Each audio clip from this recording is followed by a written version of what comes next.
Season's over. Time to clean up, put the tools away, and spend the next 5 months buying pale tomatoes and tasteless greens from the grocery store. I did that for over 20 years, never questioned it. But a few years back, I was driving through Lancaster County, Pennsylvania in the middle of January, snow on the ground, breath visible in the air, and I passed an Amish family's property where a woman was outside pulling fresh greens from a low wooden frame covered with an old window. In January, no greenhouse, no electricity, no heated anything, just simple wooden frames. And what I've learned since then has completely changed what my garden produces between November and March. And store food all winter long without a greenhouse, and none of it requires expensive equipment. Plus, near the end, I'll show you a brilliant trick using straw bales that can give you a functioning cold frame for almost nothing. I'll admit something that's a little embarrassing. For most of my gardening life, I treated the first frost like a finish line. Everything after that was just cleanup. But when I started paying attention to how Amish families in Pennsylvania and Ohio handle winter, I realized the frost wasn't an ending at all. It was a transition into a different kind of growing, and that it honestly made me wonder why I'd spent decades ignoring an entire season of food production that was right there waiting for me. The Amish don't try to recreate summer conditions in the middle of January. They're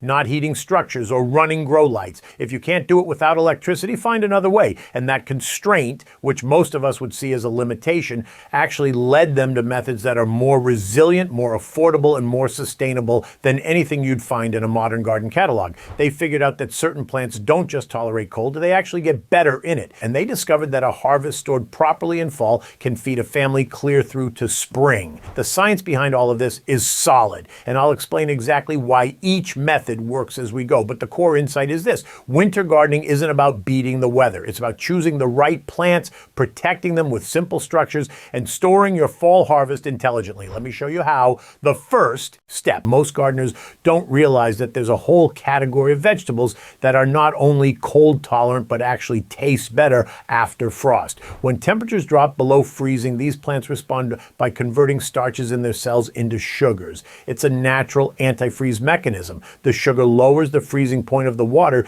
inside the plant cells, which keeps them from rupturing. And that sugar concentration is why a kale leaf harvested in December tastes noticeably sweeter than one picked in August. Here are the varieties that Amish winter gardeners rely on most. Kale, particularly winter boar and red Russian varieties, can survive temperatures down to 10 degrees Fahrenheit and keep producing leaves. Spinach, especially Bloomsdale longstanding, handles frost beautifully and will overwinter under minimal protection in zones 5 through 7. Mache, sometimes called corn salad, is a small leafy green that thrives in cold and is practically unknown to most American gardeners. But Amish families have been growing it for generations. Claytonia, also called miner's lettuce, is another cold weather champion that stays tender and mild even in near freezing conditions. And then there are root crops: carrots, parsnips, turnips, and beets can all stay in the ground through winter if you protect them properly, which I'll cover in a later step. Here's the timing, and this is critical. You're not planting these in winter. You're planting them in late summer and early fall, so they're established before the cold arrives. For most of zones 5 through 7, that means getting seeds in the ground between mid-August and mid-September, roughly 6 to 8 weeks before your average first frost date. If you're in zones 3 or 4, push that back to early August. Zones 8 and 9, you can plant as late as early October. The goal is to have sturdy, established plants that are ready to hunker down when temperatures drop, not fragile seedlings trying to get started in the cold. Now, here's how many Amish families protect those cold hardy plants through the worst of winter without spending a dime on a greenhouse. They use cold frames, and if you've never built one, you're going to be surprised at how simple this is. A cold frame is basically a bottomless box with a transparent lid. That's it. The most traditional Amish version is built from scrap lumber, usually just 4 boards forming a rectangle with an old glass window or a sheet of clear polycarbonate laid across the top as a lid. The back wall is slightly taller than the front, usually about 18 inches in back and 12 inches in front, so the lid angles toward the sun. That angle catches maximum sunlight during the low winter sun and lets rain and snow slide off. Here's the science behind why something this simple works so well. During the day, sunlight passes through the glass and heats the soil and air inside the frame. The enclosed space traps that warmth, creating a microclimate that can be 15 to 30 degrees Fahrenheit warmer than the outside air. On a sunny winter day when it's 25 degrees outside, the inside of a cold frame can reach 50 or even 55 degrees.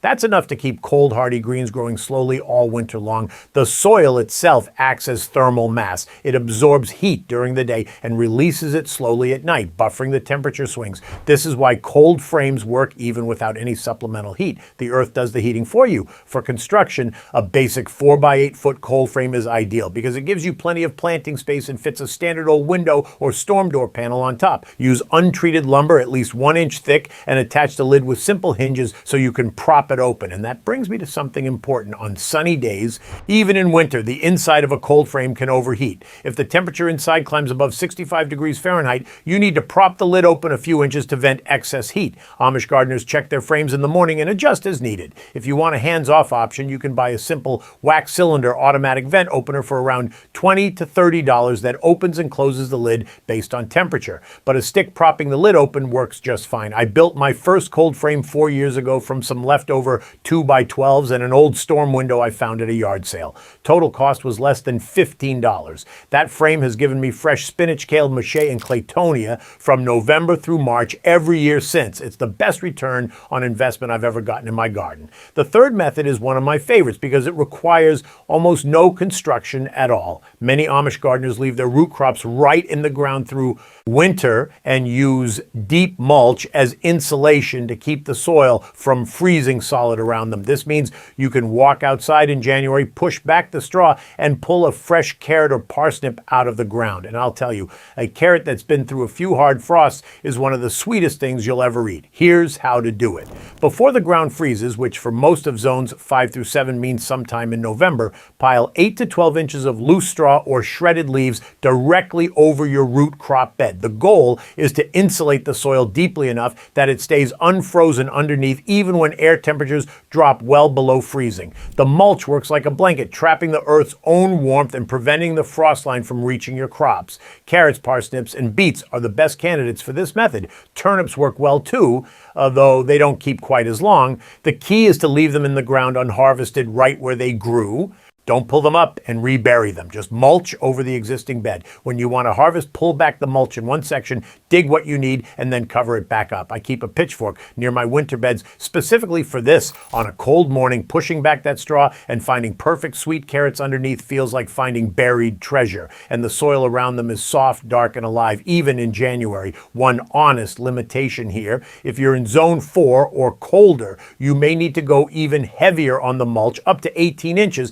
and the ground may still freeze in the deepest part of winter. In that case, harvest as much as you can in late fall and use root cellar storage for the rest, which brings me to the next step. If you're finding this useful, take a second to hit subscribe. I've been exploring these traditional methods that different communities use to get more from their gardens, and there's plenty more coming. Now let me walk you through the fourth piece of this system. Root cellaring is the piece that ties the whole Amish winter food system together, because even with cold frames and deep mulched root beds, there are certain crops that need to be harvested in fall and stored in conditions that keep them viable for months. And the Amish have been doing this so long that some families are eating stored potatoes, squash, onions, and cabbage well into March and April from a single growing season. A root cellar doesn't have to be some elaborate underground bunker. At its simplest, it's any space that stays consistently cool, dark, and humid. The ideal conditions are between 32 and 40 degrees Fahrenheit with humidity around 85 to 95%.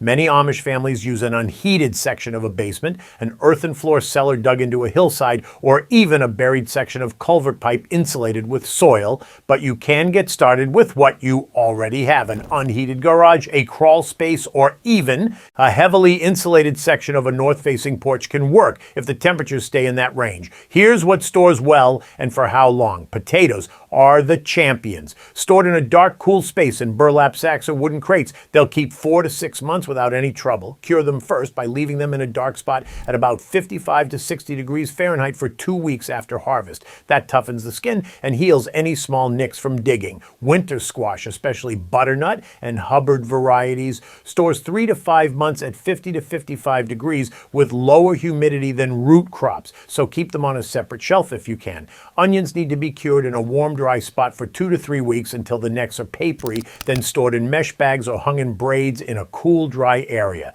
They'll last 3 to 4 months easily. Beets and carrots that you've pulled rather than left in the ground can be stored in boxes of slightly damp sand or sawdust, layered so they're not touching each other. A head of cabbage stored this way can last 2 to 3 months. The key to all of this is monitoring. Check your stored crops every week or two and remove anything that's starting to soften or show signs of rot. One bad potato in a bin will take the rest with it. The Amish saying I've heard repeated is simple. Store the best, eat the rest, meaning your highest quality, most blemish-free specimens go into storage and anything with damage gets eaten first or preserved by canning. Now, let me share some patterns I've noticed in how most of us approach winter gardening compared to the Amish method. I fell into every one of these for years, so I'm not pointing fingers, just sharing what I wish I'd understood sooner. The first pattern is treating the first frost as the end. Most of us pack up the garden after the first hard freeze and don't think about it again until spring seed catalogs arrive.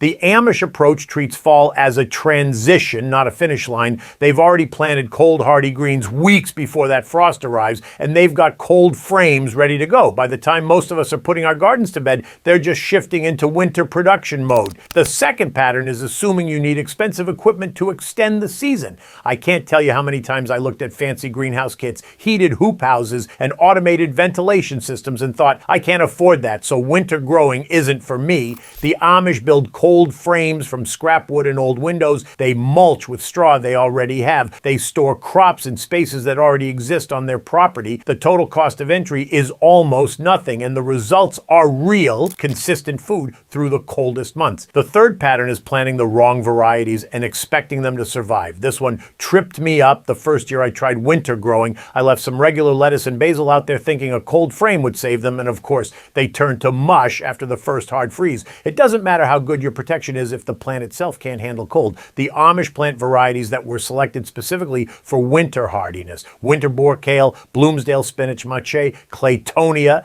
These plants want to grow in cold weather. That's the difference between fighting winter and working with it. The fourth pattern is forgetting about storage crops entirely. Modern gardening culture is so focused on fresh eating and the summer harvest that we've almost lost the tradition of growing specifically for winter storage. The Amish never lost it. They grow potatoes, onions, squash, beets, carrots, and cabbage with the explicit intention of eating them in February. They choose long-keeping varieties, they cure properly, and they store carefully. It's a whole parallel system of food production that most backyard gardeners don't even consider, and it can easily add 3 to 4 months of homegrown food to your year. Now, I want to be honest about the adjustment period. If you're trying any of this for the first time, start small. Build one cold frame, deep mulch 1 row of carrots, store a bin of potatoes in the coolest part of your basement. See how it goes through one winter before you try to scale up. The first year I tried this, I made plenty of mistakes. I planted too late. I didn't mulch deep enough. I let my cold frame overheat on a sunny February afternoon and cooked a beautiful bed of spinach. You learn. The Amish have had generations to refine this, and they'll be the first to tell you that every winter teaches you something new. Now, here's a technique I picked up that solves a problem I hear about constantly. A lot of people want to try cold frames, but don't have old windows lying around and don't want to spend money on lumber and polycarbonate panels. Here's what some Amish families do, and it's so clever it almost made me laugh the first time I saw it. Take 4 or 5 straw bales and arrange them in a rectangle on the ground, stacking them 1 or 2 bales high to form the walls of a planting bed. Leave the interior open. Plant your cold hardy greens directly in the soil inside, or fill the interior with a mix of compost and garden soil if the ground underneath is poor. Then lay an old window, a clear shower door, or even a sheet of heavy clear plastic across the top of the bales as your lid. That's it. You've just built a cold frame with built-in insulation for the cost of a few straw bales. The straw walls are incredible insulators, far better than wood alone. The interior stays warmer at night because the bales buffer the temperature drop, and during the day the clear top captures solar heat just like a traditional cold frame. As a bonus, the straw bales slowly decompose over the course of the winter, and by spring you can break them apart and use them as mulch for your summer garden. Nothing is wasted. I built 2 of these straw bale cold frames 3 winters ago as an experiment. They outperform my wooden cold frame in terms of nighttime temperature retention. On nights when the outside air dropped to 15 degrees Fahrenheit, the inside of the straw bale frame stayed above 28 degrees. That's the difference between live spinach and dead spinach. damage. The only maintenance is making sure snow doesn't pile up too heavily on the clear top and that you vent on sunny days, same as any cold frame. Total cost for me was about $20 in straw bales and a piece of clear polycarbonate sheeting I already had. If you have access to straw and any kind of clear panel, you can have one of these set up in under an hour. The straw bale method captures everything the Amish approach is built on. It's simple, it's cheap, it uses materials you already have or can easily get, and it works because it's designed around how nature actually functions in winter, not against it. You're using insulation instead of heating. You're capturing sunlight instead of generating artificial light, and you're growing plants that want to be in cold weather instead of forcing warm season crops to survive where they don't belong. That's what I've taken away from watching how Amish communities feed themselves through. They're just planning ahead. And the result is fresh, homegrown food on the table in January, February, and March, all without a greenhouse, without electricity, and without spending much of anything. If this changed how you think about your gardens off season, I'd love to hear about it in the comments. Tell me what you're going to try first this fall. Hit subscribe if you want more of these deep dives into traditional growing methods that still work beautifully today. Thanks for spending time with me, and I'll see you in the next one.